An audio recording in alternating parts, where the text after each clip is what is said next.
All right, and welcome back to Better Understanding the Bible. And today we are talking origins again with Mercy. So thank you, Mercy, for joining us again. Hope things have been going well. Yes, thanks, Dallas. I'm just getting over a cold, so I hope you don't mind me squeaking here or there, but I think I can talk and join you on this very critical conversation about the Suzerain Vassal Treaty. I'm really excited. Yeah, it's a big one, and I just want to thank you guys for popping in to give this a listen because this is a big one and probably very, very under discussed. Considering that everybody goes on and on about covenants, this and covenants that, what's a covenant, what's not a covenant, and then realizing, especially from a preteristic point of view, how the entire New Testament's focused on a covenant eschatology and the whole idea of trying to understand what covenant ended, what are covenants, well, how does a covenant end? How does a covenant begin? So it's a very important conversation. Why? Because the Suzerain Vassal Treaty is a covenantal system. So what is all this talking about? Uh, that's what we're going to be discussing. Why is that important? Because we like to talk about things that really don't affect the Bible, because those little peripheral cover. No, no, of course not. These are the big ones. These are the fundamental questions that, depending on how you see the construction of the Bible, as we were speaking in the last conversation about how the Neolithic period has now. Well, we went from the Paleolithic time period that transitioned into the Neolithic time period, and now what we're doing is we're actually evolving that conversation as man evolved his abilities in 3300, 3500 BC to bring in writing. And with the creation of writing, then came in bronze with the tinning of the copper. And all of a sudden, we have new world history. Things started getting written down. Up to that point, we call that prehistory because nothing's written down. We just go by what the evidence looks like because they just didn't have writing. And so when we take a look at these time periods, we do end up coming into a very interesting amount of writing and how much they tend to these treaties that we're talking about, these covenant agreements. So, what is a treaty? We're familiar with that, so we're going to stick to that term. Treaties, when two nations, and it's the same context in the Bible, two nations come to an agreement. There's usually a lesser or a greater, or there's two equal groups coming together to decide how they're going to live together in that same land, in that same area. And so we have the suzerain and we have the vassal. So, Mercy, I'll hand it off to you if you wouldn't mind giving us a 2 minute, whatever, definition of what a suzerain vassal system is, because I know you've recently been going through it and you'd love to talk about it. So, feel free. Yeah, you know, before I touch on that real quick, I mean, I've spent like over 35 years in Christian ministry, hands on, overseas and in the United States. And with my background of, missions and cultural work and everything like that, I've been told my whole Christian life, and I think this is something the audience can really relate with, is that when the Bible was presented to me, it was, the Bible is a love story. It's God's love for you. And it was very personalized. Or, if you don't know anything about the Bible, it doesn't matter. Just say Jesus, Jesus, and it's his story, and you're going to win. Don't worry about it. Right. So we had this, like I had this, a lot of enculturation of what the Bible was. And then as I got a little bit older, it was like a covenant, but it was put in like this framework of it's God's promise to you. And I always wondered about that, like, promise of what? And when the Roman Catholic Church came into canonizing the New Testament and all this and putting the Jewish Bible, the Tanakh, together, they named it Old Testament, New Testament, Old Covenant, New Covenant. So we have these words, covenant, all the time, and we think we know it. It's very familiar to us. But what if it was actually written down as treaty? That's a very foreign concept. I know that seems very distant or whatever, but when you actually study the word covenant and where does this come from? It doesn't come from Rome. It doesn't come from Greece. It doesn't come from really like just the Jewish people, because we didn't have any Jewish people before, the Northern Kingdom and the Southern Kingdom split, right? They were all called Israelites. you have to go back all the way to the Israelite history and the forming of that nation. And in that culture, it was this Hittite empire, it was the Mesopotamian empire, the ancient Near East, and they dealt with treaties all the time. And when you look at the Bible and you're like, oh my gosh, here's a fashioning of a kingdom. That's why Jesus is talking about the kingdom, because the kingdom is talking about this treaty. Now my mind is turned a little bit to, oh my gosh, what is actually going on? What is this covenant? So a treaty is between a suzerain who is like the king of kings and the lord of lords. He would be like the emperor or the bigger king. And you had many little kings, little vassal city states all around. Right now we're at this time in the Bible, you have a people group, but they're trying to create a civilization. If you're creating civilization, you have to have a king, you have to have a kingdom. So the bigger, the tougher, the more warriors, more resources that they have. They would have been the suzerain, the top guy, which was like the emperor. Their title would have been king of kings, lord of lords, but the vassal would have been a king or lord, right? And so they have this relationship. And what you're seeing in the ancient Near East is that these kingdoms are coming and they're gobbling up the land. And so they're trying to build up treaties, because if you don't have a treaty with the top dog, you don't have resources to the river in that land geography. If you don't have access to any river, that's why all civilizations are surrounded by a river. If you can't tap into that, if you can't tap into the trade routes, you will not survive. Your economy will collapse. So they created this suzerain vassal treaty to establish this, and for both parties to know what are the parameters, what are the boundaries. And the treaty would not exceed outside of the people that wrote that treaty. It was between the suzerain and the vassal. It wouldn't have applied to everybody in the in Mesopotamia or everyone in Canaan. So when you Now, look not at, to derail you, but to also kind of add into that same breath, we got to understand that most of these treaties too are with the greater and the lesser position, meaning a greater kingdom. So let's pick on Egypt, because they appeared in the timeline around that 3100 time, and they were one of the first big boys reigning that so many people were under. And so these little guys, if they didn't submit to Egypt, Egypt would just wipe them out. You're not going yes, to leave these enemies that are going to be picking away at you, a problem, and that thorn in your side mentality. They would just wipe you out. So these little communities, they really didn't have a choice. So they became a slave to the suzerain. So there's actually a couple different ways. There's the two greater nations, which we're talking. So like something like Syria and Babylon, two empires that decided, hey, okay, we're gonna settle for a little bit. But that was very rare. On smaller levels, there was probably a lot more of the little guys that were, okay, we're even, and they set up trade systems. But yeah, when a big guy came in, all those little guys, they had to be under, or they were at war with them.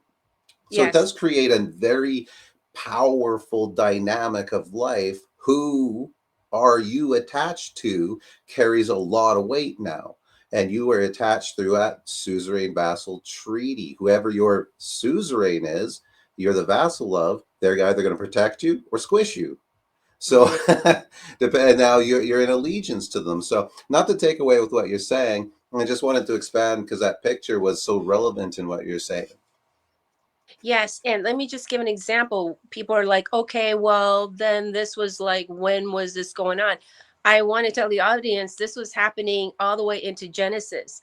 For example, if you look at Genesis 14, when Abram comes together with I think it was 12 kings, and I think like half of them were going against the other one. They actually broke a treaty. So when Abraham is coming in, people don't understand the background of this. But if you understood the Suzerain Vassal Treaty, you would understand it in the sense of Abraham actually had an alliance with some of those kings. And when they decided to come in and go after the other king, Abram recognized who was who, and who was a suzerain, and who was a vassal, right? And the king came in and they took Lot, they took Sodom and Gomorrah, right? They took the booty and everything. And then Abram rose up and said, hey, you guys over here, I made an alliance to you. Remember what we wrote, what we had to agree on? You need to come. And so they came, and what he went in and he he redeemed basically Lot from Sodom and Gomorrah. And that's where you have the picture of Melchizedek coming in and him breaking bread with Melchizedek. This is a very important chapter in Genesis. So no, this we're not talking about something that happens way, way later in Israel's history. We're talking about the very first book of Genesis. It's right there opened before your eyes. And now, as we were talking in the last conversation, we were saying that when Moses put the Bible together, the question we're looking at is why? What is the narrative of the Bible? The narrative of the Bible is Israel's coming out of Egypt, and they're a new people. They're being created out of the bosom of the darkness of Egypt, now an unbelieving nation. So they're the light coming out of darkness, so to speak. And we got that neat imagery. And what do we have? We have Moses, or whoever we want to give credit to, that's a different conversation, put the Bible together. The narrative is the birthing and starting of a people. And this is a Deuteronomy, from Genesis to Deuteronomy conversation. And I want to quote from Russell Meek here that talks about the Mount Sinai covenant, who brings up this point saying the covenant Yahweh established with Israel at Mount Sinai exhibits striking parallels with the Hittite Suzerain Vassal treaties, which had the 6 basic requirements: the Preamble, which identifies the Suzerain; the historical prologue, which recounts the previous relationships between the parties; covenant stipulations, which the vassal must agree to; provisions for periodic reading and safekeeping of the covenant; a witness to the covenant; and blessings and cursings, whether the vassal shall keep or fail the requirements. Now, these 6 things are all seen through Exodus and Deuteronomy. Now, this is a widely known, widely accepted through the scholarly and even the very unscholarly. This has just become common knowledge now. And to back up what Merci was saying there, not are we only talking about Moses and the beginning of their covenant, or the covenants of 3100 of Egypt, or even with Jesus. And why do we say Jesus? Well, when Jesus appeared on the screen, Judah rather, had become a vassal state to the Empire of Rome, who was the suzerain. And so we have these pictures. Before Rome, it was Greece. Before Yep. Greece, it was Persia.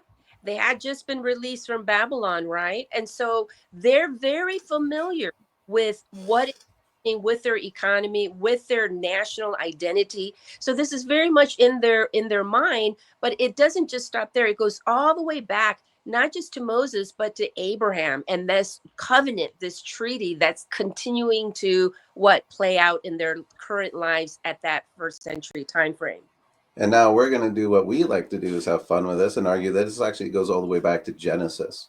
So now this is where we put on our big boy pants a little bit here and step away. We can't read ourselves in the Bible at all. What we have to do is realize that when this is being put together, Moses, Joshua, and the priesthood in the Bible itself are said to have contributed.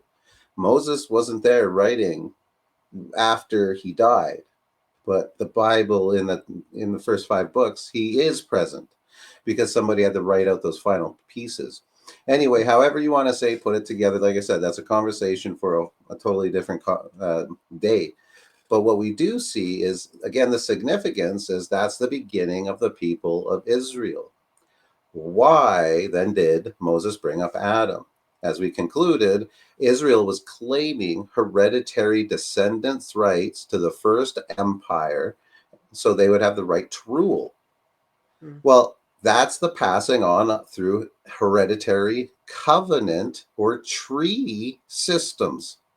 You can't inherit from somebody if there isn't a law there or a system of agreement that people honor. So there was an agreement. And that's the basis for us, the Suzerain Covenant Treaty, the 2 parties and their agreement. And this goes all the way back to Adam. So when we take a look at the Bible, we understand that not only was Israel a nation developed at the time of the Suzerain Vassal Treaty as dominant among the nations and how they communicate with themselves, but while that mind of that, so we have writing created in 3300, Egypt's on the scene in 3100. Babylon's right there at the same time. We have empiric wars now taking place, massive tribal wars and inner city state wars. We're now at the first time where weaponry has actually created mass killing machinery empires. And this is the beginning of great wars and civilizations and peoples. And it was dominated through the use of the Suzerain Vassal Treaty to keep safety in the land. So this is a very needed thing. And here we come along, a new nation's being created in the land, Israel, and they choose to use the Suzerain Vassal Treaty to communicate their position with God.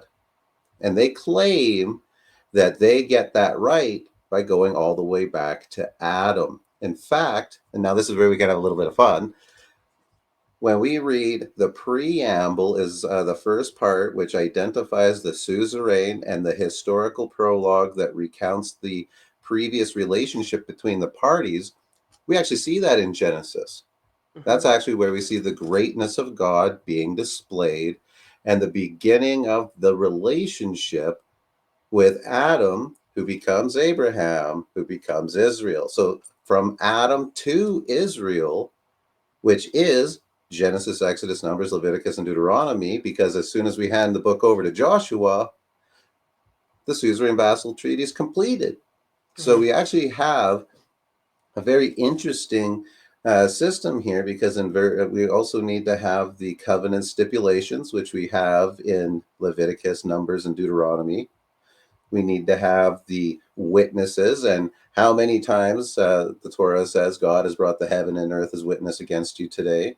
And then we have the provisions for the reading and the safekeeping of the covenant, which was demanded in Deuteronomy that once a year or at special festivals that the covenant would be brought out and read. And then finally, we'd have the blessings and the cursings should the vassal not live up to its stipulations, which is heavily laid out in Leviticus and Deuteronomy and even parts of Numbers.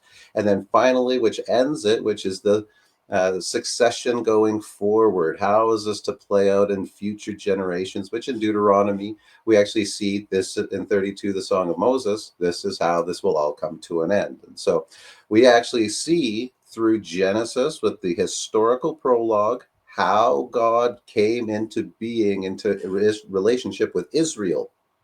We got to keep that in mind. Why does Genesis go to Joshua? So why does it end at Deuteronomy? Because it takes all that time and language to establish that Israel came from that covenant member in order to bequeath to them those covenant rights. Absolutely. So I know I've thrown a lot out there, a lot of information. I hope people are enjoying it. Just a little trying to bridge the gap here about why is it so important that we know what a suzerain vassal treaty is? Because it's going to fundamentally shape how we see what's being written and why it's being written. Mm-hmm. Right. And people need to know that this is actually the backbone of the Bible. Your channel is all about better understanding the Bible, right? This is the actual backbone, meaning the skeletal system, or I use the word, I think, Dallas, you like to use type, motif. I like to use the word framework.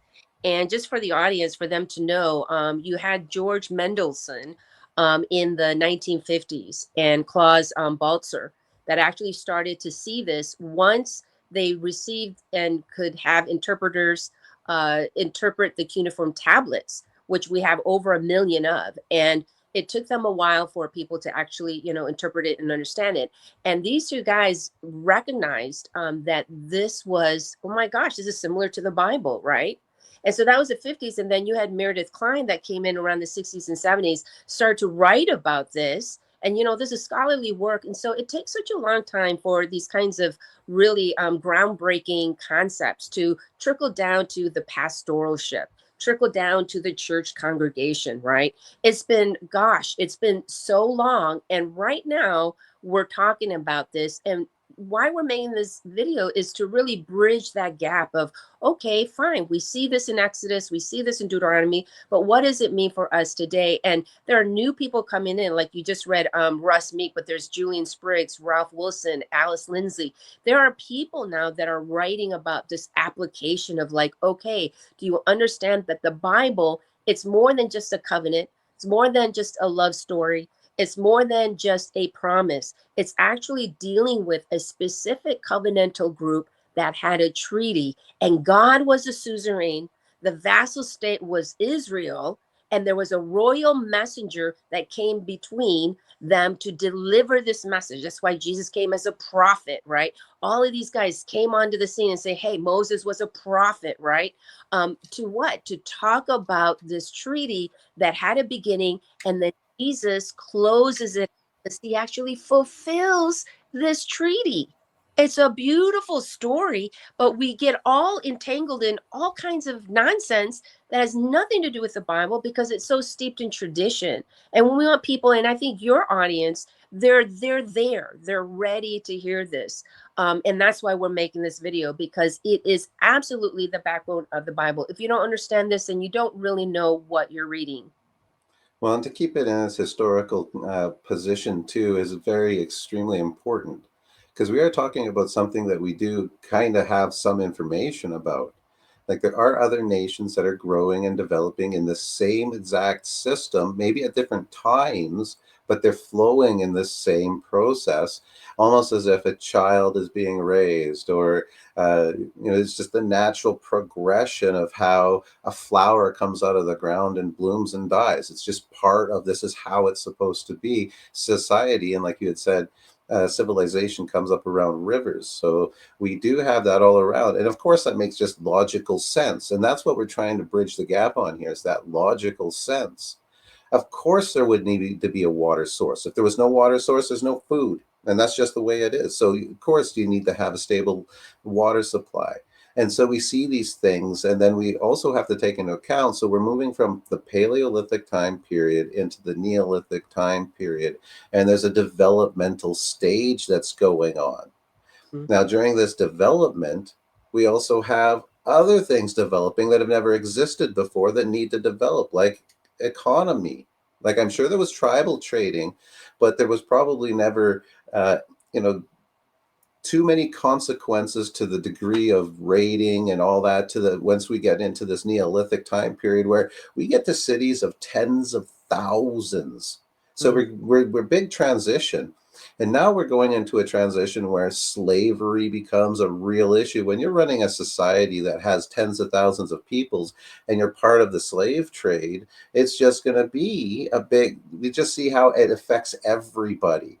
And now the rules of the land, it doesn't matter how big or how small you are, is controlled by the suzerain. Mhm. And everybody needs to know what the rules are, and they're ratified in the Suzerain Vassal Treaty. Now, everybody was around at this time knew this. But the Yeah. thing was, the suzerain, like you said, is the king over the vassal. Nowhere in the entire Bible does it talk about all of the earth being all that we know of. Does Mm-mm. it ever talk about that? Because it's only ever talking about that local area. And of course it would. We're talking about a localized area. Sure, city with 40,000 people. That's ginormous back in that day. Let's compare that to New York. Let's compare it to Los Angeles. Let's compare it to, so they're not even close to what we have for modern cities. But at that time, that was the be all end all of civilization. So, and let's bring a friendly reminder to how far away we're talking about. If we go all the way up to Rome, they used to have public toilets with where you'd sit down and there'd be a long trough and you would sit elbow to elbow dropping, you dookie with your, friend talking about politics. Yeah. It's not like there was a huge growth period between the Neolithic period and the time when Jesus arrived. That was an age, and people were stuck in those limitations. And Mhm. we got to understand that those limitations are the mind that wrote the Bible. And yes, God was working with the people, but he was limited by that people. And so when we take a look at the Bible, and I don't want to say limited, because they had their, the Suzerain Vassal Treaty system is quite particular. Like, you can spend your whole career just describing it. And there's a reason for it. We still to this day see the stereotype of Jews and lawyers because their entire culture is wrapped around understanding the law, the legal document that governed the treaty between them and God. And so this is super, super, super serious to understand because of its impact and how we need to perceive the Bible. Because we, as much as we want, are not the focus of the Bible. The focus of the Bible was taking that picture. We have this picture that's reaching all the way back in time before the Neolithic period, before bronze, before writing, before citied walls. We're talking about at the forming of the first civilizations known. Mm-hmm. And that's the time period. So we're looking at the very beginnings. Well, how do we know? Well, we have Eden, we have boundaries, we have Nod, another boundary. So we're coming into those things. They were figuring these things out. But what we do know is they were doing so duplicating the suzerain vassal treaty systems. And so it's really important to understand that whoever wrote, and now here comes that biased thing, whoever wrote Genesis was writing it in a suzerain vassal treaty system because at the time they wrote it, that's what was common to them. Absolutely. And there's So just to finish up my whole point with that is, if Moses is talking about the creation of Israel and he's submitting them to a suzerain vassal treaty, saying that they attach themselves to God because of it, and they're pulling out of history all the way back to Adam, of course, Adam's going to be also described in a suzerain vassal treaty. That's Mhm. all he knew. Why wouldn't he write it that way? So that's kind of my bigger point behind it. I took a lot of time there, Mercy, so feel free. Yeah, and I think there's evidence here because you're talking about a civilization where people are coming together and they're living longer. What do you do with that? And you brought in the slave trade. That was huge in the economy there because you're having tons of people and they need work. And what do they do with that? And so as a suzerain would come in, a lot of times when the suzerain would come in and take over a vassal state, um, to be the new succession of that king, they would actually release the captives or the prisoners so that he could have favor with the new vassal state. And so jubilee concept coming in. And when we talked about the Suzerain Vassal and the five parts, the preamble is the very first one. What I see in the book of Genesis, they're like, well, let me, what is it? Where is it in Genesis? Well, I find it very interesting that the language is very similar in the preamble in Genesis, where it says, I am the Lord your God. And he's talking to Abraham. And he says, I have brought you or taken you out of the land of Ur into the land of promise. And we have that same phraseology, which is like a very short preamble, an introduction of the suzerain king, the suzerain king of kings and the Lord of lords. And so when you look in Exodus, here is Moses, it's his time frame. He is, now being asked to bring these people out. In the same context in Exodus, God says, I am the Lord your God who brought you out of Egypt, out of the land of slavery, right? And so, what is happening here with the suzerain vassal treaty is that God is saying, I am the suzerain, and because I have redeemed you, I've ransomed you out of the kingdom of Egypt. Now, what we're seeing is these words that we think are so spiritual and are so Christian, redeemed, salvation, what's in a ransom, right? And even holy people or treasured people. A lot of times what these suzerains would do is they would then take these people and offer them up, and they wouldn't have to pay tribute or taxes, and they would then say, now you have to worship this god. And so you would be a class of priests, when Moses is coming out, the same thing is happening. The suzerain God is basically saying, you are a kingdom of priests. It says that in Exodus 19:6. I'm calling you out to be a kingdom of priests, and you are to worship me. And in the land of a sacred, they called it a sanctity, a sacred area where you would now be representing me, and you would be now worshiping me. That was the promised land that they had to cross over to go to. The Suzerain Vassal Treaty actually wrote down those parameters there, because now you're talking about, how do I work in civilization? Well, you have to have laws. They didn't have laws before. Now they're writing down laws. So they're like, oh, if we write this down and it's legitimized, and we have a suzerain over us, and he's protecting us, and the other people know about this, okay, then we can actually prosper and grow, multiply, and develop as a people group. That's what we're seeing in the Torah. And we got to understand too that when this is put together, there's a specific language now that's being held to these people because it's law. So when we look at, now we're talking about this 5-part, at least, suzerain vassal treaty that is subjecting these people, these Israelites. So like how you said in Exodus, go read Exodus 19, the covenant agreement, the proposal. Moses goes up to the mountain, goes up to God. God says, okay, this is what's going to happen. You're going to go down and you're going to propose to Israel that I be the suzerain and they will be the vassal. I have these benefits for them, and they will have these duties to me. And Moses said, okay, I'll go down and tell them. So then Moses goes down and tells them, and they said, everything that God has said we'll do, we'll do. And so they become the covenant people. They had joined themselves. Mhm. And so it's an actual agreement, and they agreed to the treaty. And that's where we got to start blending that word. The legal binding, it's legal. These terms are legal terms. We think they're spiritual terms or religious terms. No, they're very legal terms that they would have known, and everyone knew that there were consequences. If you kept it, there would be blessings. If you broke it, there would be cursings. That was just common. It wasn't God cursing people or cursing them or wrathful, mean God.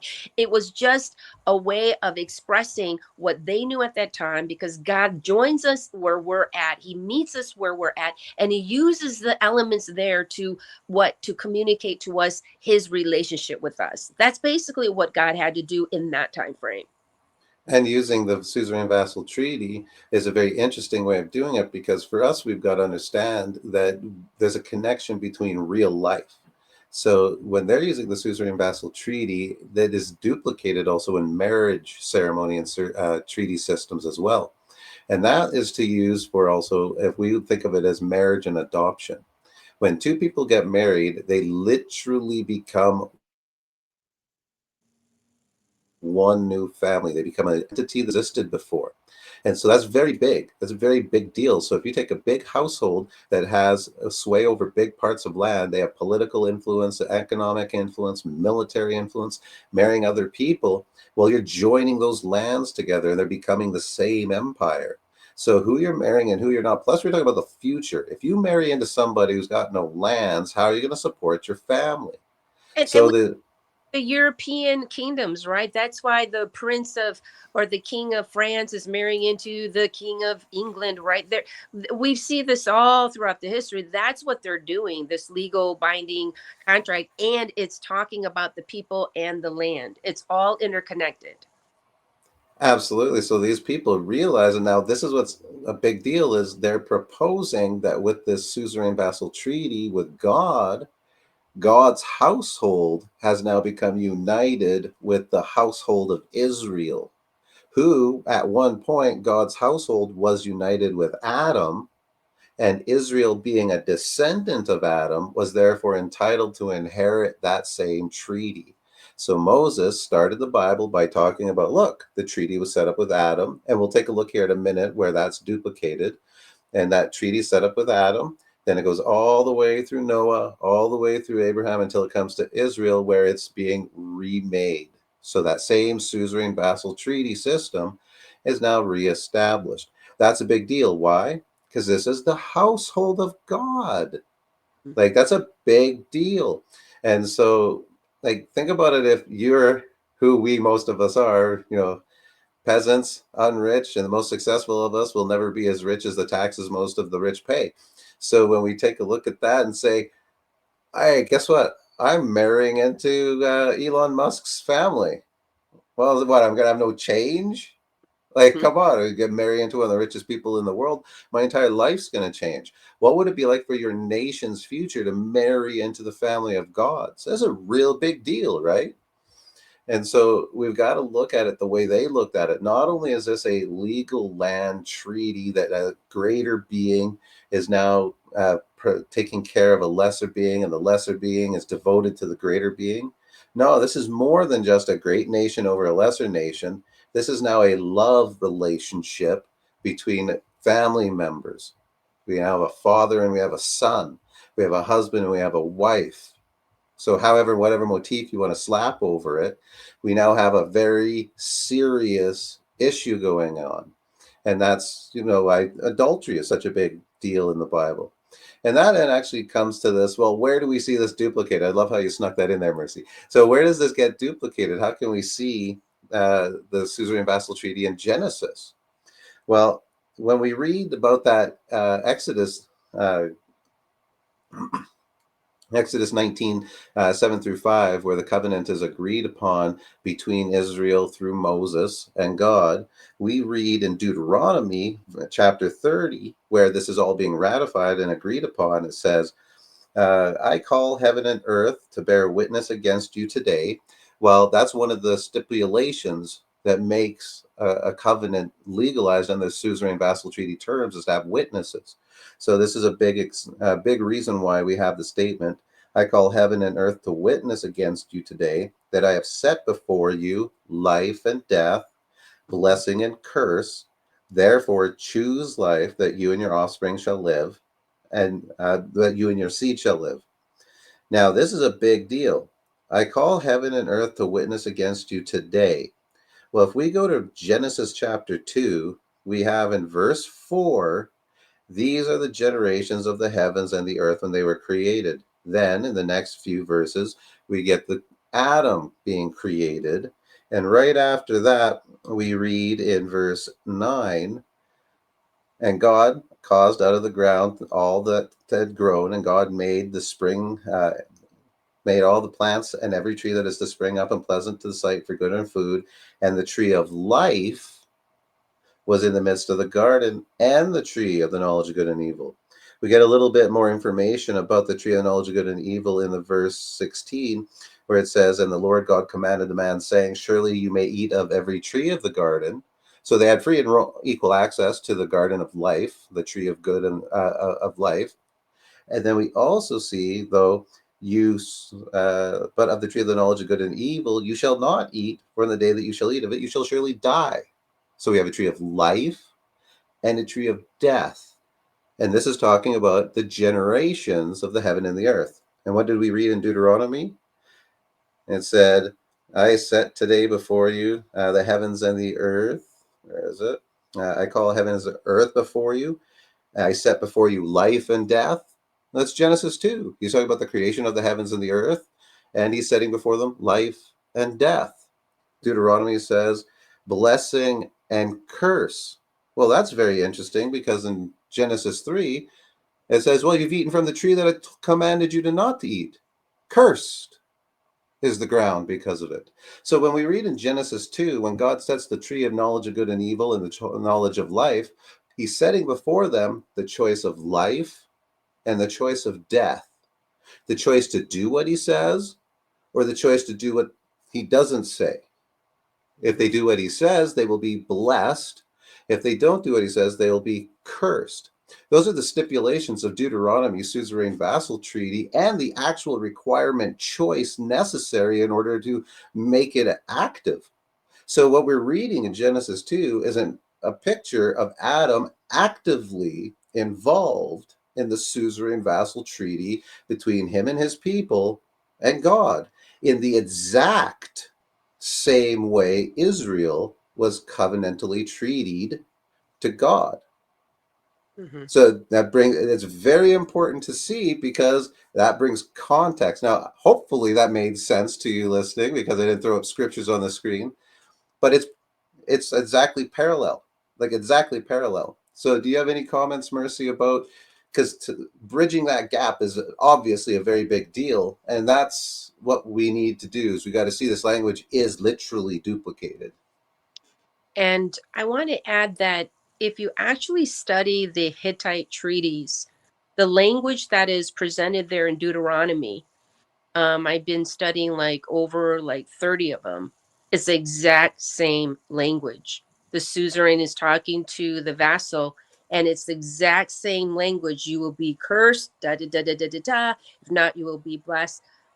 I'm not, yes, the Bible is definitely important, but the Bible is assuming that the people that are reading already know this. That's why they're not fleshing it out. They wrote the Bible for themselves. We just, I think it's precious that we have that to, to understand, but that's why it's not there. But if you actually go and do some research online and just write up, Hittite treaties, I'm telling you, the blessing and cursing, it's the fifth part of a suzerain vassal treaty. This fifth part, you're going to see in all of the Hittite treaties at the very end, the blessing and the cursing, and the language is exactly the same as the Bible. It's going to blow you away. Yeah, it plainly says, if you do these things that are commanded within this law, then I will bless you, and I will make this come upon you, and this blessing, and this blessing. And they're all the same when you go into the curses, except in the exact same opposite frame. And all those same major frames are in Genesis as well. As we see, what is the number one major consequence to the people of covenant disobedience? So when they're walking and they're in that covenant treaty and they're obedient, so meaning they're following all the stipulations, they're in the blessings. But when they transgress that agreement, when they sin against that agreement, what do? They get shifted into the death, into the curse aspect of it. They're not kicked out of the covenant. They just transition from being a good boy into a bad boy. So they go from being allowed access to certain things to going into punishment.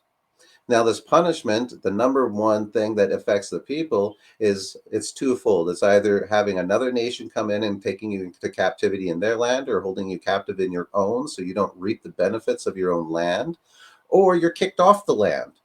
So you no longer have sustenance. So the land grant is the big one. That establishes the empire. And what do we see in Israel, in Adam? That's the consequence. When they break the covenant stipulations, they're kicked off the land. These things are all duplicated because this is the system of that land, of that area, of all the people. It's out of this land these people came. It's out of this land these people learned to work amongst each other. It was out of this land these cities started to form, and it was out of this land that one rose above all of them and commanded their obedience lest they be destroyed. And that one was Adam. He was the first empire over the others. And this system of civilization, known as the Suzerain Vassal Treaty System, was placed over them all. And from there, civilization grew. And this is cool because historically, nowhere else did civilization grow like it did in Mesopotamia when they didn't have these covenant systems in this manner. So it's very interesting if you want to go really geeky on it. But when you take a look at it, this system that is written about in Adam's experience with God, whether it happened or not, it's regardless. That's the narrative of the Bible. The Bible's saying that Adam received the suzerain covenant treaty system and was living in it, which then helps us answer questions like in Genesis 4, who was Cain afraid of, who were going to seek righteous vengeance for the death of Abel? There was a group of people who knew righteousness, and they knew that Cain transgressed it, and this group of people who were educated in covenant legal issues sought vengeance. Well, they knew this was part of the suzerain vassal treaty terms. So even though it's not laid out in the detail we see in the Israel agreement, all those main principles were there, but they didn't need those details. Why? Because the context is not about us learning about how God created the universe. This is Mhm. not the context about how God created the days. This is the context of how, as Moses can establish Israel in the land around 1500 to 1400 BC as a new empire that will take over the place. That's why Adam was written and talked about, was because Israel was being established as a new people in the land. And the only way to do that is to have some kind of legitimacy. No one was going to do it, just the people. They came out of nowhere. Who cares? Kill them, take them. They're now ours. Why did they have legitimacy? Because they had covenant with God. They were a real people. Now you have to deal with them. So Right. this is, go ahead. There's a big deal. So when you talk about Adam, why is Jesus termed the last Adam? He's not the last human. He's the last Adam because he actually fulfilled that covenantal system. In a suzerain vassal treaty relationship, if that vassal state was being married into that suzerain family because the suzerain saw the vassal state as obedient, they would bring that vassal state king and he would be adopted as a son. So when you open up the Gospels, Matthew, Mark, Luke, and John, and it constantly says, "This is my son in whom I am well pleased. This is my son in whom I am well pleased." This is a suzerain Yahweh, Lord Father, that's actually attesting and giving authority to Jesus to say, I have adopted him and he is perfect in the sense of the law. Okay, that's what perfect means. That now he is now my son. He's not just a king, he is my vassal. He is my son. I've adopted him. And a lot of times in the Suzerain Vassal Treaty, the vassal would get a new name. And it talks about in the scriptures in Revelations that, I'll get a new name. This is an adoption process of the last Adam that God But was. before you go there, just to say what you're saying is so important, that's exactly what happened to Israel when they came out of Egypt, was God called them my firstborn. So Yeah. and just like you're saying, so to back up what you're saying, Israel was once God's firstborn, just as Jesus becomes God's firstborn, which was what? A new covenant kingdom coming into place. So, yeah, fantastic. Yeah. Keep going. So we're seeing this. We think it's a term of like deity, son of God, these kinds of things. But back then, if you were close to the suzerain, it's as close as you can get to heaven. That is as close as you can get to God. So they use this kind of terminology. I mean, we do this today. It's very watered down, but we look at celebrities. We look at stars. They're like God, right? I mean, really like gods. Oh my gosh, that basketball player can do things that nobody, no human can. Or, oh my gosh, she's saying that high note. Oh my gosh, nobody can do that. And we elevate them to this high status and we treat them with special reverence or whatever. In that time frame, they would use this kind of language of son of God, right? King of kings. I mean, even Roman times, I mean, he was Caesar was God, right? This kind of understanding, we have to know that it wasn't a stamp of like a deity approval in any way. They were actually mimicking the suzerain vassal treaty, a relationship between the suzerain vassal, and if that vassal was so good and obedient, that the suzerain king would actually adopt the son into his kingdom. And that's why God is saying, "This is my son in whom I am well pleased." Russell Meek also pushes into that, talking about the main thrust of these covenant situations is to force a family relation. Like you were saying, we like to look today that nations marry into each other to force treaty systems, to force treaty, war ends. All these different issues in the world are done through marriage, treaties, and all these things. And Well, so you why have. why does Solomon marry all those wives? This is what he's doing. He's trying to build up his kingdom, but what did he do that God told him not to do, right? You don't want to marry outside of the covenantal boundaries that I have set for you because you are a holy nation. You are to represent me. What Solomon did was he totally broke that and he married into like all the kings of the land. He wanted to grow his empire, but in an illegitimate way. And that's how we had the whole kingdom of Israel split after Solomon. And now that's a big deal because most people think that Israel. So now we got to put this in a context. So that means covenant wise, only the head. So I like how you're bringing up Solomon here because it's very important.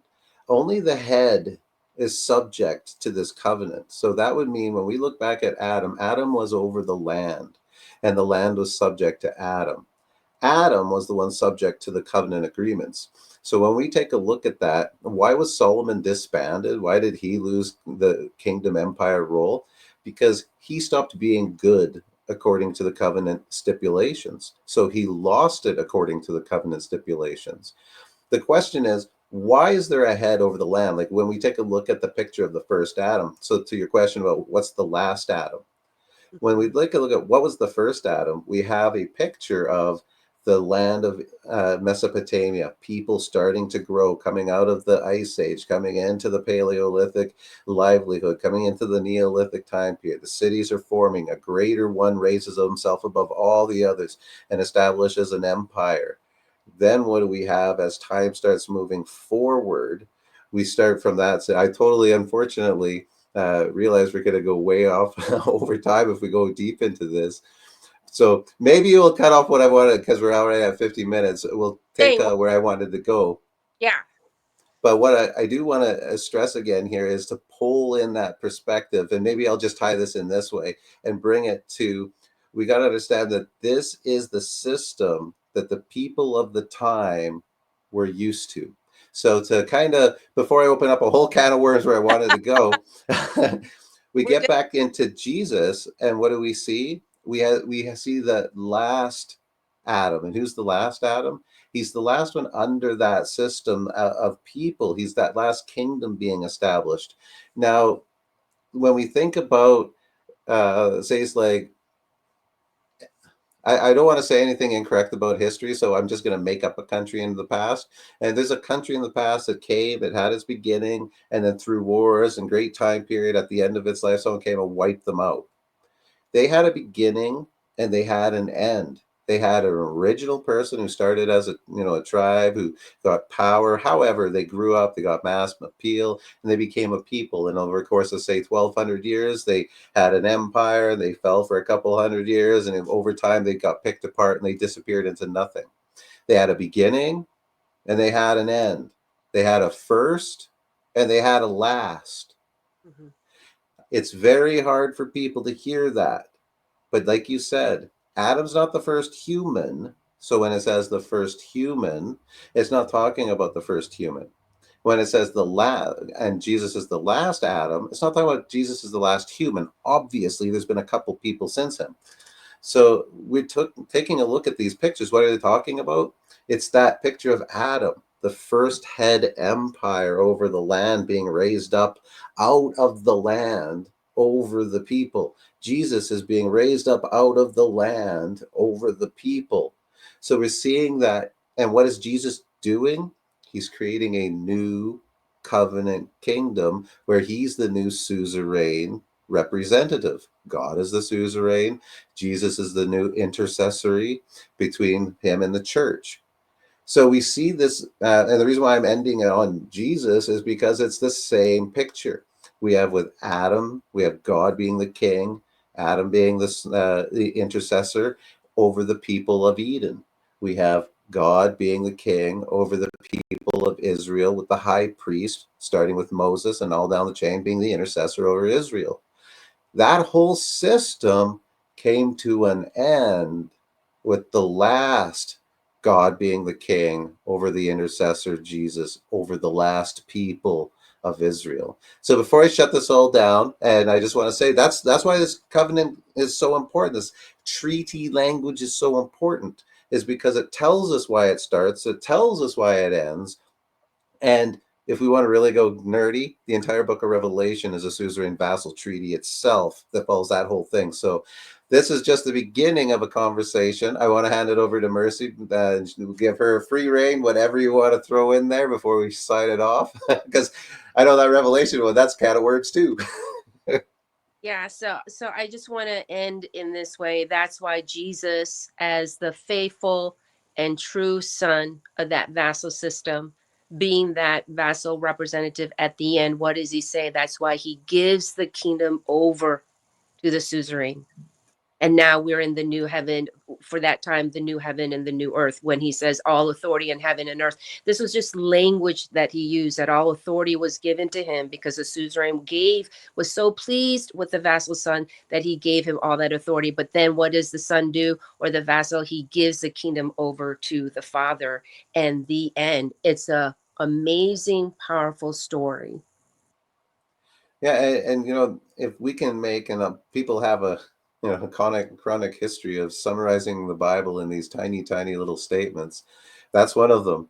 What's the Bible about? It's about God creating a people in Mesopotamia and putting a head over them to maintain the land and keep it good and righteous so all people could prosper. But unfortunately, the head that was put in there could not do it, neither could his descendants, until God finally raised one up among them who could, who then brought an end to that people and that history and all the death that had caused at their failing.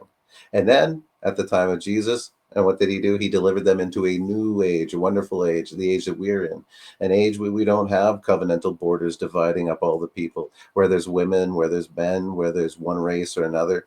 We're in an age where God meets everybody where they're at. Why? Because he's merciful. He's the greater. He's the suzerain. He's the one who has all the power in the world. And what does he choose? Chooses mercy to meet those who are weaker than him wherever they're at. Why? Because that's his character. That's who he is. It's not because he's obliged to. It's because it's what makes him happy to do. So God's heart was revealed outside of the law in the character of Jesus. He's a very important character, not just as a story for us, but as the one who brought for us the end of that age. We got to realize real age came to an end, not a biblical Christian age or a age of Moses, but that Paleolithic age gave way to a new age of empires.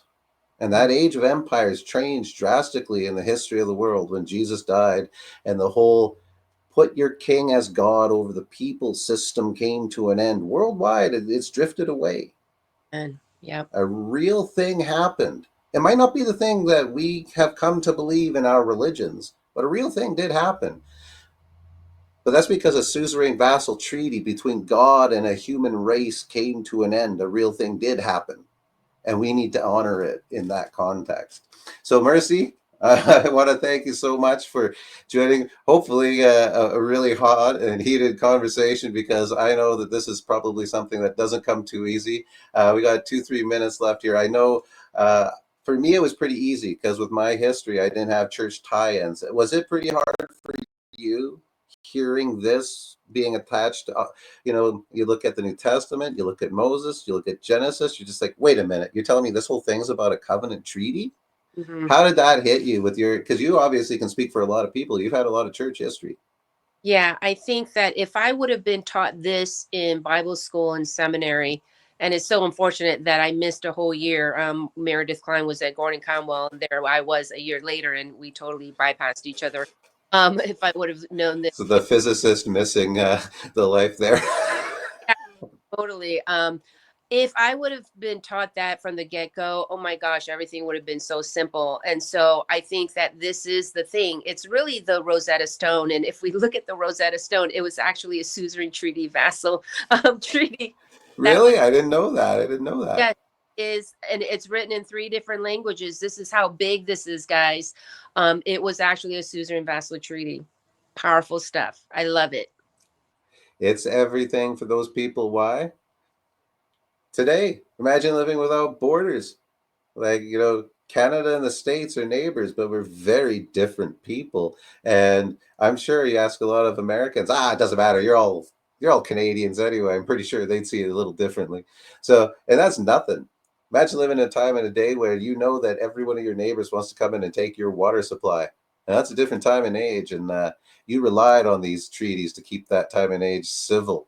We live in a different world, and we've got to start realizing that. So I want to thank you for going through us with joining us through this journey as we question those things, because we're pretty set in our ways. We got it. For the most part, the world has become, for a bigger majority of people in the history of the world, a much more comfortable place. But it's because we went through these times as a human species. We need to honor them. We need to look at the Bible and honor it and love what God has done there. Why? Because whatever he's doing now, we can learn so much from what he did then. And I agree. Absolutely. And for, I like how Mercy says this. It's, we got to reconstruct a lot of what we know. The Suzerain Vassal Treaty is one of those legs that if you don't know, you don't understand, and you want to understand the Bible, you need to reconstruct. Or as Mercy says, deconstruct. So awesome. Thank you very much, Mercy. And next conversation, I'm not sure what we'll go on. We'll figure out, I guess, by then. Have a Thank good one. you. All right. Bye bye.